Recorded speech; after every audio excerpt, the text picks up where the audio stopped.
हरे कृष्ण, राधे राधे। कार्तिक मास महात्म्य अध्याय 24। दैत्य गुरु शुक्राचार्य ने राजा बलि को बौने ब्रह्मचारी रूप में भगवान के आने का कारण बतलाते हुए कहा, हे राजा बलि, तुम्हारा राज्य प्राप्त करने के लिए ही अदिति के गर्भ से जन्म लेकर भगवान विष्णु स्वयं इस रूप में तुम्हारे यज्ञ में आए हैं। दान के रूप में कुछ भी मत देना, वरना छले जाओगे। इसके उत्तर में बलि ने कहा, हे गुरुदेव, आप मुझे अधर्म का उपदेश क्यों देते हैं?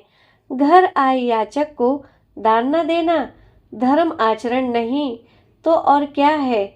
यदि विष्णु भगवान स्वयं याचक बनकर मेरे द्वार पर आए हैं तो इससे बढ़कर मेरे लिए सौभाग्य की और क्या बात हो सकती है। मैं जितने यज्ञ आदि करता हूँ वह सभी भगवान विष्णु को प्रसन्न करने के लिए ही करता हूँ। अतः वटुक रूप में वो जो मांगेंगे मैं उन्हें अवश्य दूंगा। इसके लिए मैं उन्हें बिल्कुल मना नहीं कर सकता। इस पर शुक्राचार्य और बलि में अभिवार्ता चल ही रही थी कि वामन भगवान राजा बलि के यज्ञ मंडप में आ गए।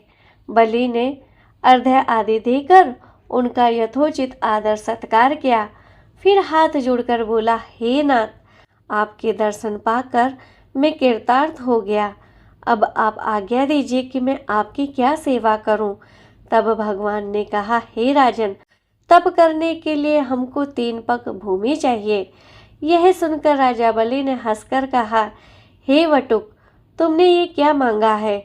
कुछ धन, ग्राम, शहर, हाथी तथा घोड़े आदि मांगे होते। यह सुनकर वामन भगवान बोले, हे दैत्यराज, मुझे किसी प्रकार का कोई प्रलोभन नहीं है। मुझे तो तप के लिए केवल 3 पग भूमि ही चाहिए। हे राजन, यह पृथ्वी सदैव किसी के पास नहीं रहती। सारी पृथ्वी को भोगने वाले मांधाता जैसे राजा आज कहाँ है? अतः मुझे अधिक लोभ नहीं, मात्र 3 पग भूमि ही चाहिए।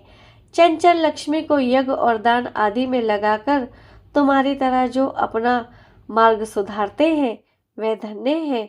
भूमि दान से उत्तम ना कोई दान हुआ है और ना ही कोई दान होगा। अतः हे दानवीर राजा, मुझे मात्र 3 पग भूमि दे दीजिए। भगवान विष्णु ने राजा बलि को समझाते हुए आगे कहा, हे राजा बलि, इस संबंध में मैं तुम्हें एक प्राचीन इतिहास सुनाता हूँ, सो तुम आज ध्यान पूर्वक सुनो। पहले ब्रह्म कल्प में भद्रमती नामक एक दरिद्र ब्राह्मण था। उसके श्रोता सिंधु, यशोमती, शोभा, कामिनी तथा मालिनी नामक 6 स्त्रियां तथा अनेक पुत्र थे। जब दरिद्रता के कारण सभी भूख से अत्यंत दुखी हो गए तब वह ब्राह्मण सुकुटुंब कौशाम्बी नामक एक नगरी में चला गया। वहां जाकर भद्रमती ने सुघोष नामक एक धनी ब्राह्मण से 5 पग भूमि मांगी, जो उसने दे दी। इसी 5 पद भूमि के दान के कारण उस सुघोष नामक ब्राह्मण को विष्णु का परम पद प्राप्त हुआ। तत्पश्चात एक अन्य ब्राह्मण के मांगने पर भद्रमती ने वह दान में मिली हुई 5 पद भूमि उसे दान में दे दी।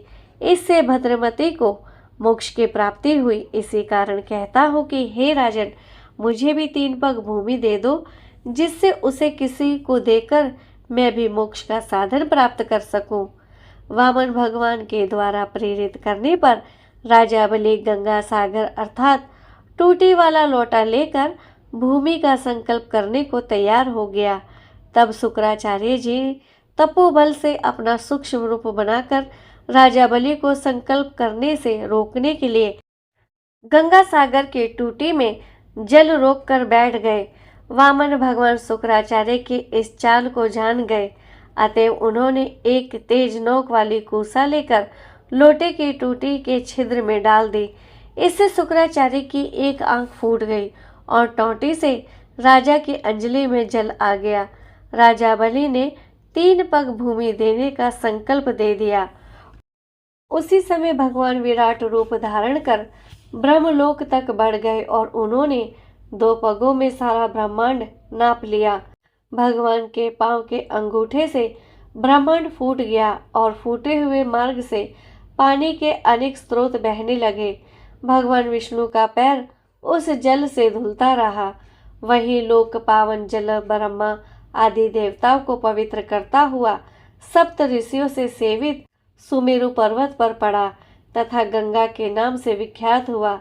इस प्रकार पतित पावनी गंगा की उत्पत्ति भगवान के चरणों से हुई, जिससे स्नान तथा स्मरण मात्र से जन्म जन्मांतर के पाप नष्ट हो जाते हैं।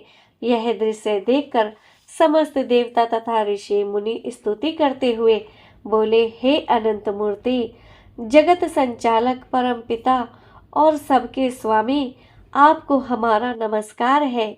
इस प्रकार स्तुति सुनकर भगवान ने सब देवताओं को उनका अपना अपना स्थान दिला दिया और बलि को रसातल भेजते हुए उसे वरदान दिया कि अग्नि में बिना मंत्रों उच्चारण के जो हवन किया जाएगा वह तथा कुपात्र को अपवित्रता से दिए गए दान का फल तुम्हें प्राप्त होगा।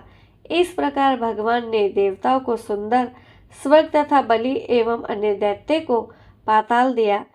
राजा बलि को पाताल देते हुए भगवान श्री हरि विष्णु के अवतार वामन देव ने बलि से कहा कि मैं तुम्हें वरदान देता हूँ कि मैं पाताल लोक में तुम्हारे ही घर में पूजा जाऊंगा, वहां भी मेरा निवास स्थान होगा और तुम मेरे परम भक्त बनोगे। इतना कृत्य करके विराट भगवान पुण्य वामन रूप हो गए।